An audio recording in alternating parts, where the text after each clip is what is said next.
নমস্কার বন্ধুরা, আপনারা সবাই কেমন আছেন? আমি তো অনেক অনেক ভালো আছি। কারণ আমার বর আমাকে এত ভালোবাসে যে বলার মতন না। রাত বাজে ১০টা। তো এখন আমি বসেছি লাউ কাটতে। আমার বর বলে দিয়েছে এক কথায়, বেশি রান্না করার দরকার নেই, শুধু ২ টো তরকারি করবে। সেই জন্য লাউ ঘন্ট করবে। আর আমি বাজারে যত ছোট সাইজের মরলা মাছ হয়, এই যে দেখুন, ওই ছোট সাইজের মরলা মাছ নিয়ে এসছে। তো মরলা মাছগুলো আবার এমনি খাবে না, ওইগুলোর মাথা ছাড়িয়ে রান্না করতে হবে, বেশি ভালোবাসে তো তাই একটু যত্ন সহকারে খাওয়াতে হবে।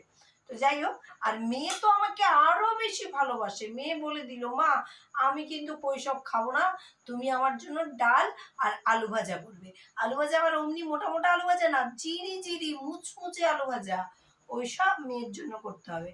তা আপনারা যদি আমাকে ভালোবাসেন, আপনাদেরও মনের মতন রেসিপিটা আমাকে বলে দেবেন, তা আমি সেটা আপনাদেরকে রান্না করে খাওয়াবো। তো আজকের মতন এখানেই থাকুক। ভালো থাকবেন, সুস্থ থাকবেন। টাটা।